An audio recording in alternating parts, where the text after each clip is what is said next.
আসসালামু আলাইকুম সম্মানিত দর্শকবৃন্দ, আমার ইউটিউব চ্যানেলে যারা নিয়মিত আমার ভিডিও দেখে আসছেন সবাইকে আজকের ভিডিওতে স্বাগত। এই হলো আমাদের প্রেমতলী গোদাগাড়ি ফরেস্ট।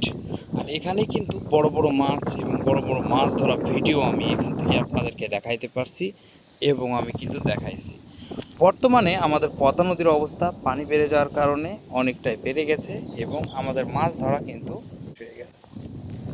আমি এখানে উপস্থিত হয়ে আজকে একটা শিকারেরও দেখা পাইনি, মাছ শিকারির। অতএব আপনাদেরকে আগামী বছরের জন্য অবশ্যই রেডি হতে হবে। আর এই বছর মাছ মারা এখানেই সমাপ্ত এখান করা। তো ইনশাল্লাহ আগামী বছরের জন্য আমরা প্রস্তুতি গ্রহণ করব। আর আমরা এখানে মাছ ধরতে আসবো। তবে আমার পরিমাণটা প্রায় অনেক বেড়ে গেছে, আপনারা দেখতে পাচ্ছেন।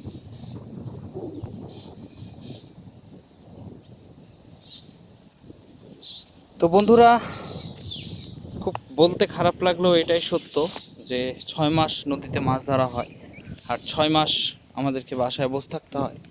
তো এই পদ্মা নদী আমাদের আবার আগামী 6 মাসের জন্য আমরা প্রস্তুতি নিব। আশা করি ফরেস্টের অর্ধেক জঙ্গল ভেঙে যাবে এবং অর্ধেক জঙ্গল থাকবে। সে অর্ধেক জঙ্গলেই আমাদের মাছ ধরা হবে ইনশাল্লাহ। তো আপনারা পুরো নদীটা একটু লক্ষ্য করলে বুঝতে পারবেন আমি বর্তমানে কোন জায়গাতে আছি। এবং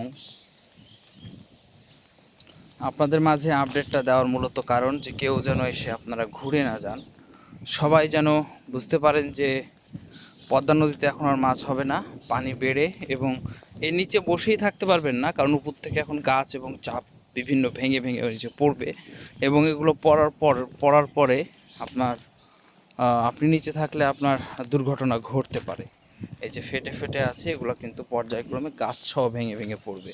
এই যে আপনারা দেখছেন গাছগুলো ভেঙে আছে, এগুলো একসময় এরকম বন ছিল এবং এখন এগুলো কিন্তু পানির ভিতরে ডুবে গেছে। রিসেন্ট অনেকখানি ভেঙে গেছে, এতখানি ভাঙা আগে ছিল না। তো বন্ধুরা, ওই পাশে ইন্ডিয়া, আমরা ধীরে ধীরে ইন্ডিয়ার বর্ডারের দিকে এগিয়ে যাচ্ছি। আমরা এখানে আপনাদেরকে পুরো পদ্মা নদীটা ভালোভাবে দেখানোর চেষ্টা করছি। আমার ভিডিও যারা আপনারা দেখেন, যারা আমার ভিডিও অনেক ভালো লাগে, তারা আমার চ্যানেলটিকে সাবস্ক্রাইব করে রাখবেন এবং আমার পাশে থাকবেন। আমি আপনাদেরকে আজকে এই সুন্দরতম পদ্মা নদী দেখাচ্ছি এবং তার সাথে আমি মাছ ধরায় শোনাচ্ছি। এখানে বিজিবি ভাইদের সাথে আমার কথা হলো, তারা বললো গত পরশুদিন ঠিক এই জায়গার উপরে একটা রুই মাছ বাঁধিয়েছিল এবং পানি বাড়ার আগ মুহূর্তে সে রুই মাছটা সে লোকটা তুলতে পারি নাই। মাছটা অনেক বড় ছিল, এই যে দেখুন, এই যে ভেঙে ভেঙে পড়েছে এবং এই কারণে এখন বর্তমান মাছ ধরার পরিস্থিতিটা তেমন একটা নেই বললেই চলে। এভাবে আরও ভেঙে ভেঙে এখন এই কিন্তু আস্তে আস্তে পড়ে যাবে।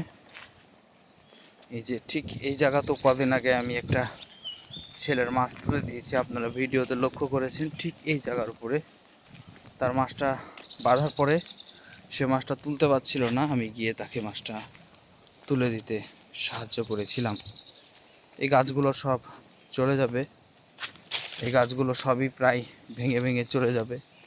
গত বছরও প্রচুর পরিমাণে গাছ ছিল এবং সেই গাছগুলো কিন্তু ভেঙে চলে গেছে। আপনারা যারা ভিডিওটি মনোযোগ দিয়ে দেখছেন তারা ভিডিওটি অবশ্যই সম্পূর্ণ দেখবেন, কারণ সম্পূর্ণ ভিডিও না দেখলে আপনারা বুঝতে পারবেন না যে আমার কথাগুলো আসলে কি বলা হয়। এই যে রিসেন্ট একটা গাছ ভেঙে পড়েছে, আপনারা দেখতে পাচ্ছেন।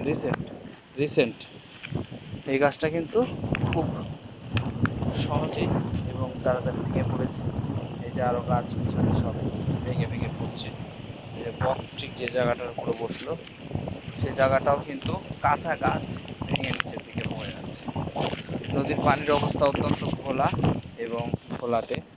তো বন্ধুরা, যারা আমার ভিডিওগুলো দেখেন, নিয়মিত দেখেন, সবাইকে অসংখ্য ধন্যবাদ এবং যারা আমাকে পরিপূর্ণ সাপোর্ট করেন সবাইকে ধন্যবাদ। ইনশাল্লাহ আগামী ভিডিও দেখার জন্য আপনাদের আমন্ত্রণ রইল। আপনারা ভালো থাকবেন, সুস্থ থাকবেন। আসসালামু আলাইকুম ওয়া রাহমাতুল্লাহি ওয়া বারাকাতুহু।